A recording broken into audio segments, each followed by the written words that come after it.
Анализата на годината во тема на денот ја најавив со професорот, универзитетскиот професор Александар Спасеновски. Добро вечер и ви благодарам што сте вечерва со нас. Добро вечер, благодарам за поканата и поздрав до вашите гледачи. Ќе фатиме повеќе теми, но сакам најпрво една генерална оценка. Ако треба со една реченица да ја опишете 2025 година, дали тоа ќе биде година на застој, пропуштени шанси, болно отразнување или сепак раѓање на некаква надежда дека работите можеме да ги менуваме? Па, како и секоја година во животот на луѓето и на државите има и добри и лоши настани. И во оваа смисла, доколку треба да ги одберам квалификациите кои што вие ги споменавте, би се задржал на две. Првата би била она што ја нарекуваме болно отрезнување. Заради фактот што, иако тоа никој не го посакува, првата четвртина од оваа година помина во знакот на една голема, драматична, не секојдневна болна трагедија која што предизвика болка во животите на сите луѓе од државата, се разбира најмногу на оние кои што беа погодени од Кочанската трагедија, и во таа смисла оваа квалификација мислам дека навистина соодветствува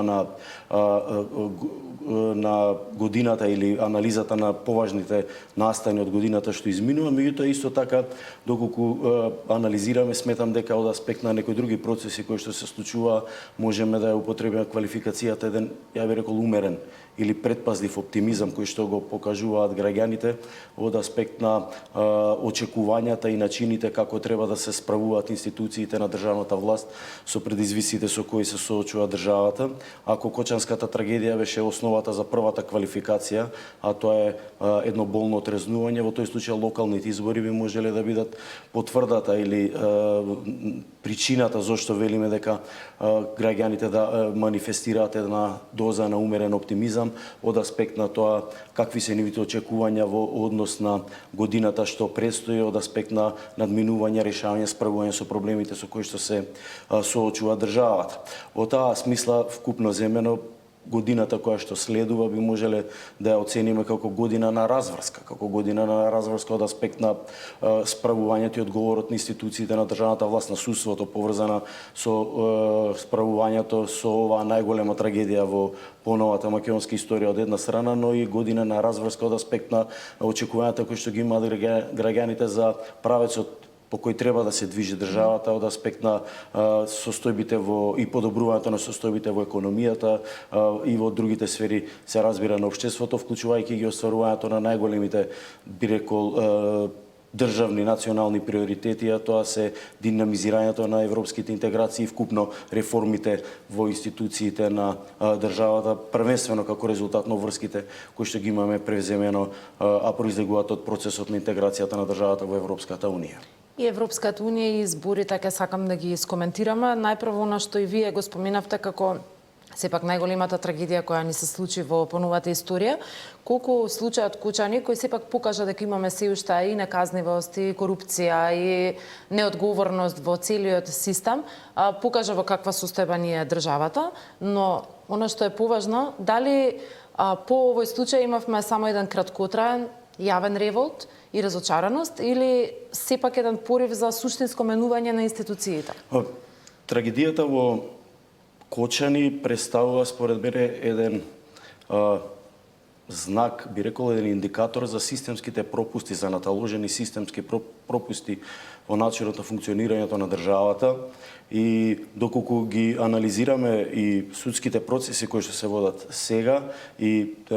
настаните кои што довеле до Кочанската трагедија, можеме да препознаеме серија на мали грешки, на состојби во кои што соодветни институции не реагирале на начин на кој што требало да реагираат, други повисоки структури соодветно не го вршеле надзорот на спроведувањето на законите, и сето тоа резултирало со ваква трагедија каква што се случува, и тоа само е потврда за системските слабости во кои што функционира една несовршена држава, како што впрочем и Република Македонија. Меѓутоа, она пак кое што исто така важно е да се биде реален и да се има разбирање за исклучително високиот степен на концентрација, би рекол и преокупираност на голем дел од општеството и на нас самите со исходот од постапката пред судските институции околу одговорноста на луѓето кои што требало да постапат, а не постапиле или требало да постапат, а погрешно постапиле, поврзани со настаните кои што доведоа до оваа трагедија. Она кое што е многу важно да го земеме во предвид е начинот на кој што општеството би реагирало во иднина на други слични настани кои што би можеле да предизвикаат или ќе предизвикаат вакви состојби. Сметам дека е важно да извлечеме поука и институциите на државната власт тоа да го потврдат со нивното однесување, а тоа е да го минимизираме човечкиот фактор кога станува збор за правење на намерни или на ненамерни грешки кои потенцијално би можеле да предизвикаат таква трагедија. Во однос на ова, јас само би реферирал на еден настан поврзан со оној еден зимски парк кој што беше организиран во една од скопските населби и тука успеавме да видиме оној револт, онаа мобилизација на граѓанското општество кој што повикуваше да се испита начинот на кој што се поставени овие зимски реквизити, бидејќи фактот дека можеби нема да се случи трагедија не значи и дека доколку некој пропуштил да спроведе одреден аспект поврзан со неговите надлежности, дека тоа можеби до такво нешто не би довело. Од друга страна пак доколку анализираме регионално, исто така можеме да заклучиме дека и во други држави се случува ваков тип на трагедија кој што предизвика сличен народен револт, слична народна мобилизација. Во 2023 година ние бевме сведоци на огромна трагедија како резултат на железничката несреќа во Грција која што заврши со стотици жртви. И ние гледаме дека дури и денес на почетокот на 2025 година поконкретно повторно имаше изблици на народен револт, на народни протести од страна на граѓаните на оваа држава кои што бара правда и ги повикува институциите до крај да го расветла случајот. Таквите облици на народен револт или на критика упатена кон институциите првенствено е во функција и има за цел и онаа мала сомнеш или поголема сомнеш која што постои, а се однесува на евентуална не до крај концентрираност поврзана со откривање на сторителите да се сведе на минимум и конечно да се раскрсти со овој тип на трагедии кои што во иднина би биле минимизирали и не би се повторувале. Сличен беше случајот и со трагедијата поврзана со насречницата во Србија во 2024 година, така да вкупно земено сметам дека одрас на едни несовршени општества какви што се балканските се овој тип на реакции кои што треба да предизвикат институциите да бидат уште поконцентрирани, а оние кои што раководат со нив да се однесуваат во целост во согласност со надлежностите кои што извираат од правните прописи. Да ги држат под око буквално за сите нивни активности. Во 2025 професоре не е неочекувано станаа блокирани евроинтеграциите, но се роди одредена надеж дека како што најави самиот премиер кон крајот на годината, почетокот на следната, под покровителство на најмоćните земји членки на Европската унија може да се интензивираат разговорите со Бугарија. Се чини дека и оваа надеж пропадна со политичките случувања во нашата соседна земја и веќе известните избори двојни кои ќе се случат таму. Значи ли тоа дека во 2026 не може да повлечеме со нас надеж дека нешто ќе се деблокира или случува на овој план? 2026 година и од аспект на оценките поврзани со други настани, така и во однос на европските интеграции, можеме да оцениме како година на разврска. Во 2026 година ќе видиме на кој начин ќе се одвива, ќе се динамизира или ќе се успори процесот на европските интеграции. Она кое што сакам да го кажам за европските интеграции е една почетна премиса дека тоа представува проект кој што е подеднакво важен за сите политички партии, за оние од власт и за оние од опозицијата. Европските интеграции се проект за чие остварување, за чие резултати досега подеднакво дале свој влог и партиите од власт и партиите од опозицијата. И во таа смисла сосема исправни со очекувањата ваквиот тип на ангажман да продолжи во текот на 2026 година. Од аспект на предизвиците со кои што се соочуваме на патот на европските интеграции, нив можеме да ги поделиме на два дела. Едни поврзани со нашите внатрешни прилики и други врз кои немаме посебно влијание, но тие имаат директен одраз врз динамиката на текот на европските интеграции. Кога зборуваме за работите кои што зависат од нас, тука првенствено мислам на она кое што популарно го нарекуваме, а тоа е да си ги завршиме домашните задачи, поврзани со обврските кои што сме ги презеле првенствено од планот за раст на Европската Унија и измените и дополнувањата и новите закони кои треба да ги донесеме и реформите кои треба да ги направиме, а кои се рефлектираат во извештаите на Европската комисија во однос на напредокот на Република Македонија. И тука навистина мислам дека со поголема или помала критичност би можеле да заклучиме дека имаме задоволително досие. Меѓутоа посеат определени нешта кои што се надвор од контролата на властите во државата, на владата и на сите политички партии, а тоа првенствено се однесува на состојбите во соседна Република Бугарија. Ние знаеме дека Република Бугарија и од начинот на разврска на политичките состојби во таа држава во голема мера зависи динамиката на нашиот европски интегративен пат. Во 2026 година во Бугарија имаме двојни избори. Имаме вонредни парламентарни избори, 6 или 7 поред, кои што представуваат одлика на една долготрајна, би рекол, повеќе годишна политичка криза и неможност да се воспостави политички консензус помеѓу клучните фактори во таа држава за да изберат одредена влада која во подолг временски период ќе управува со таа држава. И од друга страна имаме редовни председателски избори кои исто така на некој начин ќе го определат правецот, траекторијата по која што ќе се движи соседна Република Бугарија.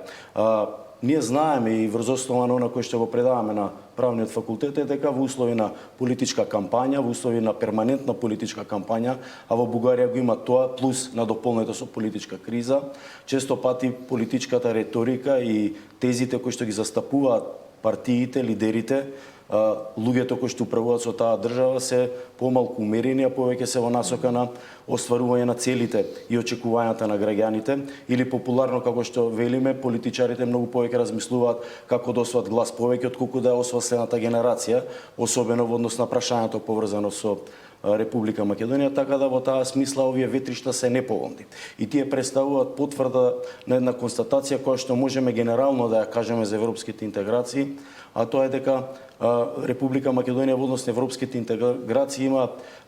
една историја на забавен на забавена интеграција, почнувајќи од почетоците на независноста, кога дури во 95 година воспоставивме некаква форма на дипломатски односи со европските заедници, потоа како резултат на сето тоа проблемите кои што искрсна во релациите со соседна Република Грција и сега гледаме дека таа логика или таа во наводници кажано лоша среќа се провлекува и кога станува збор за оваа финална фаза од европскиот интегративен процес на нашата држава, она кое што охрабрува се повеќе нешта. Прво, развојот на состојбите во Европската Унија поврзани со самиот процес на проширување. Ако во минатото зборувавме пред руската воена агресија во Украина дека една константа во европската политика во однос на проширувањето е принципот или ефектот на замореност и одбивањето да се занимава Европската Унија со тие прашања, сега гледаме дека тие состојби се менуваат и се погласни, и се почести, и се посериозни се гласовите од страна на високи истакнати функционери на Европската Унија, но и на важни држави членки на Европската Унија за потребата од брзо проширување. Во оваа смисла и сега гледаме... Може ли да го ризикуваме да го изгубиме тој моментум, гледајќи како се движат нашите соседи? Ако во минатото не беше замисливо да се зборува за проширување на Европската Унија со една Молдавија, или ако сметавме дека иднината на Западниот Балкан во светло на партикуларната интеграција на државите од овој дел од светот во Европската Унија е нешто помалку известно, сега гледаме преку примерот со Албанија, преку примерот со Црна Гора, преку реториката на функционерите на Европската Унија, дека има нов моментум, како што кажавте, постои една нова надеж во тие релации и во таа смисла еве ги изложуваме позитивните, негативните, поволните, неповолните фактори и во таа смисла повторно реферирајќи на клучниот збор за 2026 година, тоа е зборот разврска, ќе можеме да видиме каква ќе биде разврската и во Република Бугарија и внатрешно во Република Македонија поврзана со надминувањето на предизвиците на патот на Европската Унија. Искрено се надевам дека политичкиот хороскоп на оваа држава ќе биде добар и дека ќе успееме да направиме уште еден пробив за на тој начин да оствариме уште една втора многу важна политичка цел покрај членството во НАТО, а тоа е потполната или целосната интеграција на државата во Европската унија. Имавме локални избори оваа година, рековте тоа е сепак еден од клучните процеси кои ја одбележаа годината. Како од денешна перспектива го оценувате автормечот на овие избори? Имаме ли политичка клима во која и опозицијата е доволно силна и структурирана за да може да ја бара одговорноста од власта да биде нејзин коректив, нешто што е неопходно во едно демократско општество? Силна и одговорна опозиција која што во целост ја остварува својата функција како опозиција е многу важен аспект на секоја парламентарна, на секоја представничка демократија и по таа смисла отсуството на силна опозиција представува знак за потенцијален проблем во функционирањето на институциите на државната власт. Кога станува збор за партискиот систем на Република Македонија во 2025 година, повторно се враќаме на зборот разврска, заради тоа што гледаме и на крајот на оваа година дека се случуваат процеси кои треба да доведат до разврски во внатрешните состојби на клучните политички партии, од кои понатаму во 2026 година ќе можеме да оцениме во кој степен и во колкава мера политичките партии ќе остваруваат својата основна функција и основна улога. По исходот од парламентарните избори, од локалните избори, констатиравме дека граѓаните манифестираат една енергија на умерен оптимизам, насочен кон политичките партии кои што управуваат со институциите на државната власт и во 2026 година со оглед на фактот дека настапува период кога нема да има надворешни дистракции поврзани со редовни избори, можеме да кажеме дека разврската во однос на владеачките партии на владата во целина ќе се огледа во тоа дали оној умерен оптимизам ќе се оправда, ќе се зајакне или ќе остане ист или можеби ќе регресира. Кога станува збор за партиите од опозицијата, повторно можеме да употребиме истата констатација, бидејќи гледаме дека како резултат на убедливата победа на ВМРО-ДПМН на локалните избори, тоа предизвика од другата страна состојба на преиспитување, на редефинирање на кадровската, на програмската, на генерално на политичката понуда на партиите од опозицијата, кај дел од опозиционите политички партии, тука првенствено мислам на ДУИ, веќе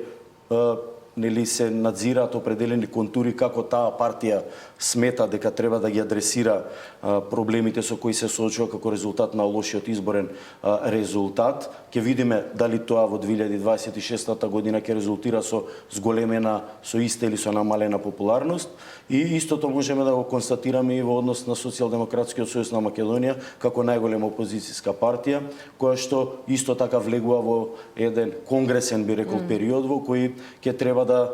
се потврди или да не се потврди легитимитетот на луѓето кои што во тој момент управуваат со таа политичка партија. Така да вкупно земено во 2026 година и на партиско политички план ќе следиме еден период на разврска, предпоставам во првата половина од годината, врз основа на кој ќе можеме да видиме дали натамошно ќе имаме период на стабилизација на партискиот систем или можеби период на нови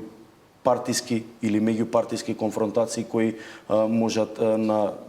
еден начин да имат негативен одраз врз функционирањето на институциите, тука првенствено мислам на парламентот на државата. Професоре, за крај, која би била вашата порака до граѓаните, што да гледаат и што да следат во 2026 година во оваа разврска која ја прогнозирате, но и која е пораката до политичките елити, што не смеат тие да изгубат од видик? Република Македонија во 2026 година влегува во еден период во кој што навистина ќе можат сите клучни политички актери, институциите на државната власт, владата и општеството во целина да го покаже најдоброто од себе. И во таа смисла сметам дека граѓаните, токму имајќи во предвид овој факт, дека влегуваме во еден период во кој што се очекуваат резултати, врз основа на тоа треба да ги градат и своите оценки. Првенствено во однос на владата, да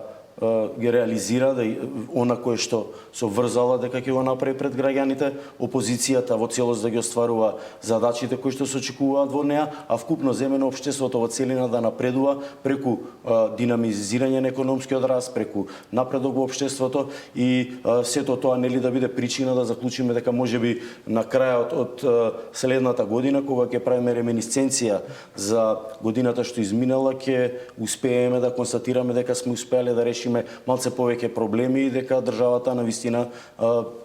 направила определен исчекор, се разбира не негирајќи о фактот дека постојат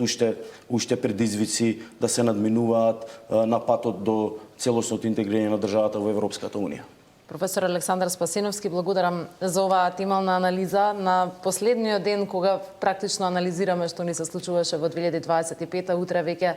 ќе препуштиме на малку забава и релаксација за граѓаните, како што впрочем и заслужуваат после една година како 2025. Ви благодарам што бевте вечерва во тема на денот. Ви благодарам јас и ви ги честитам новогодишните и божикните празници.